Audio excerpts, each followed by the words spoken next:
उसमें एक नसीहत है, बहुत बड़ी नसीहत है बल्कि। और अगर ये नसीहत ना होती, एक ज़रा सी गलती ज़िंदगी में कई बार बहुत बड़े बड़े क्राइम करवा देती है।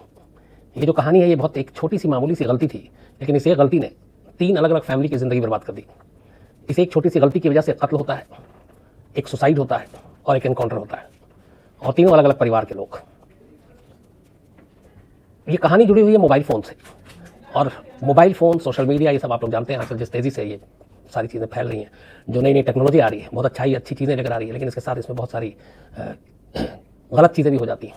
तो वही है कि अगर आप इसका सही इस्तेमाल करते हैं तो सही है, गलत इस्तेमाल करते हैं तो गलत है। तो मोबाइल फ़ोन आजकल हर हाथ का खिलौना है और ये ज़िंदगी की बहुत ज़रूरी चीज़ हो गई है। शायद ही कोई ऐसा शख्स हो जो मोबाइल यूज़ ना करता हो। ऐसे वैसे हैं कुछ, एक 2-4 लोगों को मैं जानता हूँ आज भी, लेकिन वो एक अपवाद है। बाकी मुझे नहीं लगता कि कोई मोबाइल के बिना रहता होगा। जब पहले मोबाइल आया तो सिर्फ बातें करने के लिए होता था। मुझे याद है कि जब शुरुआत में मोबाइल आया तो जितना मोबाइल छोटा हो उतना ज़्यादा लोग पसंद करते थे उसकी, मतलब एक कहते थे लोग, ज़्यादा दिखाते थे देखो मेरा मोबाइल कितना छोटा है, क्योंकि तब वो बातें करने के लिए होती थी। लेकिन जैसे जैसे फिर मोबाइल में बाकी चीज़ें आई, मैसेज आए, फिर व्हाट्सअप आए, फिर स्क्रीन बड़ा हो गया क्योंकि उसमें आप पिक्चर भी देख रहे हैं, तस्वीरें आ रही हैं। तो जैसे जैसे तस्वीरें और ये फिल्में देखने का चलन शुरू हुआ तो स्क्रीन भी बढ़ता गया उस हिसाब से, और उसी के साथ बहुत सारे इसमें ऐसे ऐप्स आए, बहुत सारी चीज़ें आई। तो अगर मोबाइल का इस्तेमाल हम सही करते हैं तो सही है, गलत करते हैं तो उसका अंजाम क्या हो सकता है, ये इस कहानी से पता चलता है। कहानी मेरठ के शहर की है। ये मेरठ यहाँ से दिल्ली से ज़्यादा नहीं, 60 किलोमीटर के आसपास है। एक छोटा मोटा क्रिमिनल टाइप मेरठ का एक लड़का जिसका नाम शुभम, उसके मोबाइल की स्क्रीन टूट जाती है। यह सबके साथ होता है, कई बार मोबाइल अक्सर गिरता रहता है, मोबाइल का शीशा टूट जाता है, स्क्रीन टूट जाता है। तो स्क्रीन टूट गया इसलिए उसे कुछ उसमें दिखाई नहीं दे रहा था, ना इनकमिंग, ना कॉल्स, SMS, कुछ भी नहीं। तो उसका एक दोस्त होता है अनुज। तो शुभम का जब मोबाइल की स्क्रीन टूट जाता है तो वो इरादा करता है कि इसको बेच देंगे। तो बाकी किसी को बेचने की बजाय जो अनुज था उसका दोस्त, वो कहता तो मुझे ही बेच दे। तो बेहद कम पैसे में अनुज को अपना मोबाइल बेच देता है। अनुज उस मोबाइल को लेकर मोबाइल रिपेयर शॉप में जाता है, वहाँ उस मोबाइल का स्क्रीन ठीक कराता है, मोबाइल चालू हो जाता है, वो मोबाइल का इस्तेमाल करना शुरू कर देता है। यहाँ तक सब कुछ ठीक था। शुभम से गलती हुई थी, शीशा टूट गया तो उस वक्त कुछ दिखाई नहीं दे रहा था, लेकिन शुभम ये भूल गया कि एक बार ये मोबाइल अगर बन गया, रिपेयर हो गया, तो इस मोबाइल के अंदर के जितने डेटा हैं जितने SMS हैं, व्हाट्सएप है, तस्वीरें हैं, वीडियो हैं, वो सारी चीज़ें जिसके भी हाथ में ये फ़ोन होगा वो देख सकता है। स्क्रीन टूटने के बाद उस वक्त जाहिर सी बात है कि फ़ोन ब्लैंक था, लेकिन बनने के बाद वो फ़ोन ब्लैंक नहीं रहेगा। और यहीं से शुभम से गलती हुई। उसने उस टूटे हुए मोबाइल को अनुज को तो बेच दिया, अनुज ने उस मोबाइल को बनवा लिया, रिपेयर कराने के बाद ठीक हो गया। उसके बाद अब उसने उस मोबाइल को जब ऑन किया तो शुभम के सारे डेटा, सारे फोटोज़, सारे वीडियोज़, सारी चैट उस मोबाइल में मौजूद थी। उसकी वजह ये थी कि शुभम ने अनुज को फ़ोन देते हुए कोई भी डेटा डिलीट ही नहीं किया। कुछ चीज़ें डिलीट की तो वो डिलीटेड आइटम में पड़ी हुई थी, कुछ फोटो और वीडियो डिलीट किए तो वो भी जाकर डिलीटेड आइटम में पड़ी हुई थी, तो वहाँ से उसने डिलीट नहीं किया। अब जब अनुज ने इस फ़ोन को खोला तो उसमें कुछ मैसेजेस मिले, कुछ फोटोग्राफ्स मिले, कुछ वीडियोज़ मिले, और वो शुभम और उसकी एक गर्लफ्रेंड के थे, जो जाहिर सी बात है कि आम लोगों को देखने और दिखाने के लायक नहीं थे, और ना वो चैट पढ़ाने लायक थे। तो जब ये चीज़ें अनुज के हाथ लगी, और अनुज जबकि शुभम का दोस्त है, लेकिन कई बार कहते हैं कि ज़रा सी भी गलती बहुत बड़ी वजह बन जाती है क्राइम की। तो ये गलती की शुभम ने उसने अनुज को मोबाइल दे दिया बिना डेटा डिलीट किए हुए। अनुज ने मोबाइल बनाया, डेटा उसके हाथ में था, तस्वीरें उसके सामने थी, वीडियो उसके सामने थे। उसने अपने एक दोस्त को फॉरवर्ड कर दिया, और ये मजाक मजाक में चला कि ये देख शुभम की ऐसी तस्वीरें हो रही है। तो उसने अपने दोस्त, और हमेशा एक चीज़ याद रखिएगा, कोई भी चीज़ जब वायरल होती है तो ऐसा नहीं होता कि बहुत बड़े पैमाने पे आप सोच के करते हैं इसको वायरल कर रहे हैं। एक्चुअली अनजाने में कुछ एक चीज़ ऐसी होती है जो कब पता नहीं वायरल हो जाए, आपको भी नहीं मालूम। तो अनुज ने ये सोच के इस वीडियो को और इस पिक्चर को या इस चैट को अपने दोस्त को नहीं भेजा था कि इसको वायरल करना है। शायद उसको तो वायरल का मतलब भी नहीं मालूम था, क्योंकि वो इतना पढ़ा लिखा नहीं था। बट यहाँ से चेंज शुरू हुआ। उसने अपने दोस्त को भेजा, उस दोस्त ने अपने दोस्त को भेजा, उस दोस्त ने अपने दोस्त को भेजा। तो इस तरीके से एक चीज़ जो एक जगह फॉरवर्ड किया गया था वो धीरे धीरे करके आगे बढ़ता गया। करीब 1 हफ्ते के अंदर अंदर हाथ हाथ होते हुए ये उस सर्किल के बाहर भी पहुंच गए। ये सारे वीडियोस, चैट, ये जब घूम घूम कर पहुंचने लगा तो वापस एक दिन शुभम के ही मोबाइल पर उसी का वीडियो, उसी की तस्वीर, उसी की चैट किसी ग्रुप से होते हुए उस तक आ गया। अब जब जाहिर सी बात है शुभम ने देखा तो वो बहुत चक्कर रह गया। उसको उम्मीद नहीं थी कि ऐसा होगा। उसी की तस्वीरें उसकी गर्लफ्रेंड के साथ उसी के मोबाइल पर कोई तीसरा भेज रहा है जो उसके ग्रुप का भी नहीं है। तो पता चला धीरे धीरे करके ये मेरठ शहर में ये वीडियो और ये चीज़ें बड़ी तेज़ी से लोगों तक पहुँच गई, एक अनुज की गलती से। अब जब ये चीज़ें पहुँची तो इत्तेफाक से जो शुभम की गर्लफ्रेंड थी उसको भी इसकी भनक लग गई। उसकी किसी जानने वाले ने उसको भी ये वीडियो और ये तस्वीरें भेज दी। अब जब उसने देखा तो जाहिर सी बात उसके पैरों तले ज़मीन खिसक गई, क्योंकि वो अपने पति के साथ रहती थी, 5 साल का उसका एक बेटा था, और उसे उम्मीद नहीं थी कि ये तस्वीरें इस तरह से लीक होंगी। तो पहला शक जो उसका वो शुभम पे ही, उसके अपने ही बॉयफ्रेंड पे गया, क्योंकि उसे मालूम था कि जो तस्वीरें ली गई हैं, वीडियो है, ये इन दोनों ही मौजूद थे, वहाँ पे कोई तीसरा था नहीं। और ये शुभम के मोबाइल में था, तो शुभम के अलावा और कोई इसको लीक नहीं कर सकता। ये यहाँ पे गलतफहमी हुई इसको। खैर उसने शुभम से बात की और उसने बताया ऐसी ऐसी चीज़ें। शुभम तो तक वैसे ही परेशान था क्योंकि उसे भी मालूम था ये चीज़ें लीक हो गई। तो शुभम ने उसको यकीन दिलाया कि मैंने इसको कहीं किसी को नहीं भेजा है। फिर उसने कहानी बताई कि मेरे मोबाइल का स्क्रीन टूट गया था, तो मैंने अपने दोस्त अनुज को इसको भेजा था। शुभम की गर्लफ्रेंड शुभम के घर के बराबर में एक किराए के मकान में रहती थी और शुभम और अनुज चूंकि दोस्त थे, तो जब भी वो शुभम के घर आता था अनुज, तो वो उसको भी जानता था जिस महिला की तस्वीरें उस मोबाइल में कैद थी। तब शुभम ने फिर कहानी बताई, अपनी गर्लफ्रेंड को यकीन दिलाने की कोशिश की कि उसने लीक नहीं किया है, बल्कि मोबाइल का स्क्रीन टूटा इसलिए उसने अपने दोस्त अनुज को भेजा। तो उसने कहा कि फिर यह नहीं कर सकता है। अब इस पर शुभम को बहुत गुस्सा आया और यहाँ से एक और गलतफहमी शुरू हुई। उसने कहा कि मैंने अगर मोबाइल बेचा और उसके पास अगर ये सारी तस्वीरें हुई थी तो डिलीट कर देनी चाहिए थी, लेकिन वो शायद उसे ये लगा कि उसकी गर्लफ्रेंड के पास जो तस्वीरें आई हैं उसको अनुज ने ही किसी से भिजवाया। तब तक उसे भी नहीं मालूम था कि ये चीज़ें वायरल हो गई और उसे लगा कि शायद वो उसकी गर्लफ्रेंड को ब्लैकमेल कर रहा है ताकि वो उससे दोस्ती कर सके। यहाँ एक और गलतफहमी पैदा हुई। तो एक साथ इधर गर्लफ्रेंड को लग रहा है कि उसके बॉयफ्रेंड ने इसको लीक किया, बॉयफ्रेंड को ये लग रहा है कि उसके दोस्त ने ब्लैकमेल करने के लिए इसको लीक किया है, और जबकि दोस्त है उसने अपने एक दोस्त को भेजा और वो अनजाने में वायरल हो गया। लेकिन कुल मिलाकर कहानी उलझ गई। इसके बाद अब एक डर भी, इज्जत का भी डर, चूंकि उसका एक पति 5 साल का बच्चा। तो उसने फिर जब बॉयफ्रेंड ने उसकी कहानी सुनाई, कन्विंस किया, तो उसने कहा कि नहीं, तुम अगर ये सच है कि अनुज ने किया ऐसा तो तुम उसको सबक सिखाओगे। गुस्सा इसे भी था शुभम को कि उसने दोस्ती के पीठ में छुरा घोंपा है, उसने उसकी गर्लफ्रेंड के उसको लीक किया है, वो ब्लैकमेल करना चाहता है। तो ये सारी चीज़ें, गुस्सा था ही था। फिर उसने अपने 4-5 दोस्तों को एक साथ मिलाया शुभम ने, 5 दोस्तों की एक टीम बनाई, 1-2 रिलेटिव थे उनको भी रखा। उसके बाद अनुज इन चीज़ों से बेखबर था, अनुज को बुलाया और ड्रिंक के बहाने, बियर पीने के बहाने, ये सब शाम के अंधेरे में मेरठ के पास एक सुनसान जगह पे जाते हैं। लेकिन जो शुभम था वो पूरे प्लान करके गया था। वहाँ जाने के बाद उसको जब पिलाते हैं फिर वो नशे में आता है। इसके बाद वो अपने दिल की पूरी भड़ास निकालता है, उसको बताता है तूने गद्दारी की है। मारपीट होती है दोनों में। इसके बाद अनुज तैयारी से आए थे, उसके दोस्त तैयारी से आए थे। वो कट्टा निकालते हैं, देसी जो रिवॉल्वर होता है, उसके बाद 3 गोली मारते हैं अनुज को, सर में, सीने पे, और वहीं उसकी मौत हो जाती है। उसको मारने के बाद ये सारे आए शुभम और उसके दोस्त मेरठ से निकल जाते हैं, क्योंकि मालूम था कि इस कत्ल के बाद पुलिस उन्हें ढूंढेगी। तो ये सब सहारनपुर की तरफ चले जाते हैं। सहारनपुर की तरफ जब जाते हैं तो इत्तेफाक से ये चूंकि मोटरसाइकिल पे थे और 2 मोटरसाइकिल पे 5 लोग, एक जो बैरिकेड्स था वहाँ पे पुलिस की टीम थी सहारनपुर की, वो इनको रोकने का इशारा करती है। उनको कोई डाउट होता है, ये रुकने की बजाय बैरिकेड तोड़ के भागने लगते हैं और पुलिस टीम पे गोली चला देते हैं। जवाब में पुलिस भी गोली चलाती है, इनमें से 2 के पैरों में गोली लगती है। उसके बाद पुलिस थोड़ा सा इनको चेज करती है, पीछा करके 5 को पकड़ लेती है। 5 को पकड़ने के बाद जब पुलिस, जाहिर सी बात उसने पुलिस टीम पे गोली चलाई तो पुलिस भी गुस्से में, तो उनकी थोड़ी अच्छी सी खातिर जब की जाती है तो फिर वो उगल देते हैं सच के ऐसे वो एक मेरठ में मर्डर करके आए थे और इस वजह से वो भाग रहे थे। तो सहारनपुर पुलिस जो है वो मेरठ पुलिस को इन्फॉर्म करती है, यहाँ पे लाश अनुज की ऑलरेडी मिल चुकी थी। उसके बाद इन 5 का फिर बयान होता है, ये एक्सेप्ट करते हैं अपना जुर्म।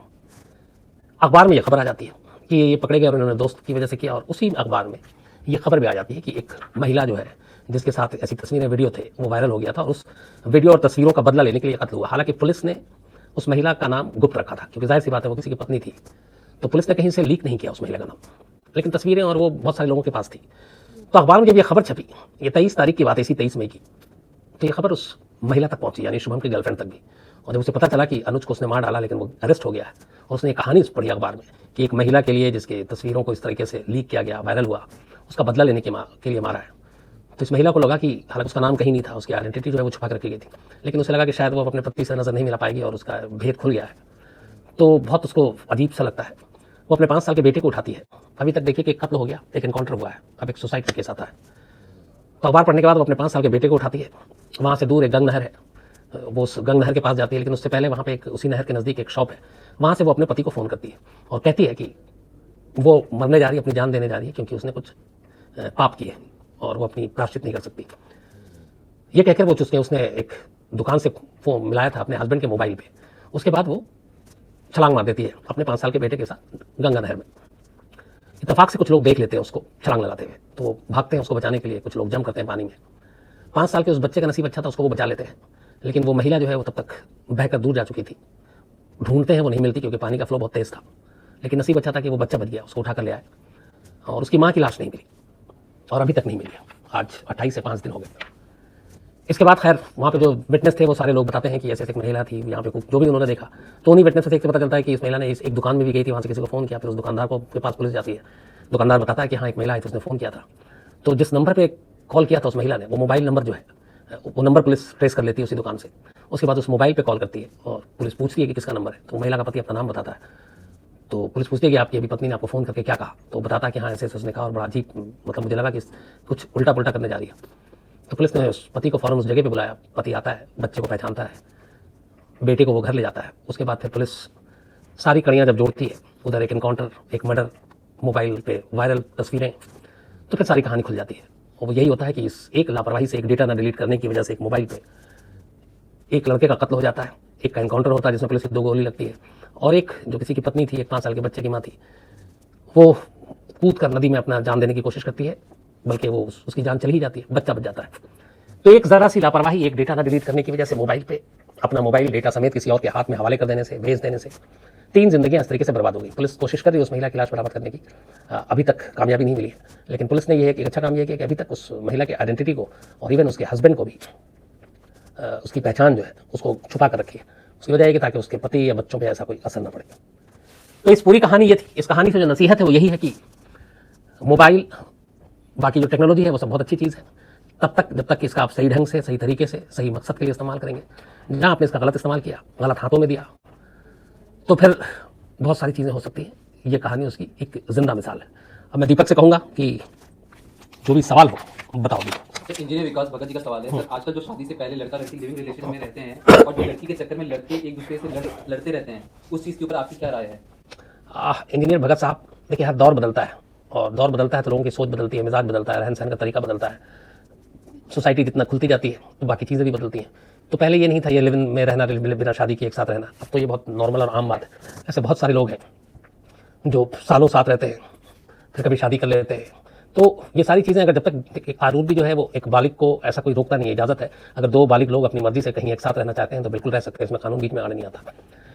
लेकिन ये एक चीज़ अलग है, जब तक आप अच्छे हैं, खुश हैं, ठीक ठाक रह रहे हैं, एक दूसरे से प्यार कर रहे हैं, बहुत अच्छी बात है। लेकिन जहाँ पे फिर बीच में क्राइम और बाकी चीज़ें आती हैं तो जाहिर सी बात है वो गलत हो जाती है। तो जब समाज बदलता है तो बहुत सारी चीज़ें बदलती हैं। और अभी शायद आज से 10-15-20 साल पहले ऐसी चीज़ें नहीं थी, ये नाम ही नहीं सुना था किसी ने लिव इन रिलेशन में। आने वाले 10-15 साल में कुछ और ऐसे नाम आएंगे, कुछ और ऐसे शब्द आएंगे, कुछ और ऐसे टर्म आएंगे, कुछ और ऐसे रिश्ते बनेंगे, चीज़ें बदलेंगी। तो वक्त के साथ चीज़ें बदलती हैं। तो शैलेंद्र प्रताप सिंह, वो उन्होंने इंस्टाग्राम में बहुत मैसेज किया हमें, किया, एक बार उनका नाम ले लें। शैलेंद्र प्रताप सिंह जी इंस्टाग्राम पे आप मैसेज कर रहे हैं? अच्छा, मैं बड़ा कम इंस्टाग्राम देखता हूँ, वैसे सोशल मीडिया कम ही देखता हूँ, लेकिन thank you very much Shailendra. Sir, Ratanpal Raiboli ji पूछ रहे हैं कि सर क्राइम तक की पूरी टीम कहानी सुनती है, पर क्या कहानी सुनने के बाद आपकी टीम को कोई परेशानी होती है क्या? कोई विक्टिम आक्षेप लेता है क्या? रतन लाल जी, ऐसा कुछ नहीं है। कहानी जो है मैं आप लोगों को बस वही सुनाता हूँ जो हुआ है या घटी है वो चीज़ें। तो परेशानी क्या, हाँ मतलब क्राइम रिपोर्टिंग में कई चीज़ें हमेशा होती हैं, वो एक आपकी ज़िंदगी की आदत में शामिल हो जाती है। लेकिन बस आप लोगों की दुआ से है कि बाकी सब ठीक है, ऐसा कुछ नहीं हुआ।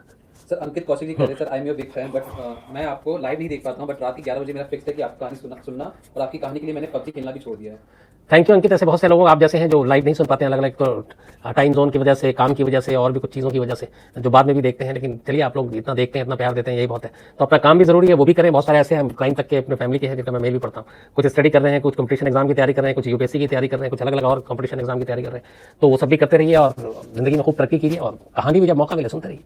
सर, किरण जी का सवाल है, सर प्लीज मेरे क्वेश्चन लीजिए, प्लीज आप ले सर, मेरा क्वेश्चन लेनी करें। सर, उस लेडी को ढूंढने के लिए अब तक क्या कार्रवाई या क्या प्रयास हुए हैं? किरण जी, पुलिस कोशिश कर रही है, लेकिन वो जो पूरा गंग नहर है, चूँकि पता नहीं आप लोगों में से कितने ने देखा होगा, पानी का बहाव बहुत तेज़ है वहाँ पे। आसपास के इलाके में जाल बिछाना, गोताखोरों का भी इस्तेमाल किया गया, लेकिन मतलब ये है कि वहाँ पे ये पहली बार ऐसी नहीं हुआ, ऐसी बहुत सारी पहले भी हो चुका है। तो कोशिश अभी भी पुलिस ने हिम्मत नहीं आ रही है, गोताखोर भी लगे हुए हैं, बाकी और भी जो आगे के सारे उनके रूट्स हैं वहाँ पे भी अलर्ट किया गया है कि इस तरह से कुछ ऐसी लाश मिले तो उसको नज़र रखें। बट अपनी तरफ से प्रशासन, पुलिस की कोशिश जारी है, अभी तक कामयाबी नहीं मिली है। सर, सफरनामा इंडियन रेलवे नाम से आईडी है सर, स्मृति ईरानी के अमेठी के मर्डर हुआ था, उसकी स्टोरी बताइए। और उन्होंने कहा कि वो राजपूता के बारे में उन्होंने पूछा था आपसे। सफरनामा, अच्छा है, इंडियन रेलवे।